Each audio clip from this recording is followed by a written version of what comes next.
नमस्ते प्रणाम। गीता मिश्रा लवली पांडे लोकगीत चैनल में रोलों का स्वागत बा। तो देखिए बहुत सुंदर बहुत प्यारा एगो बेटी के विवाह के गीत हम सुनाओ तनी।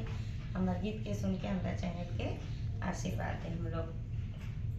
अरे के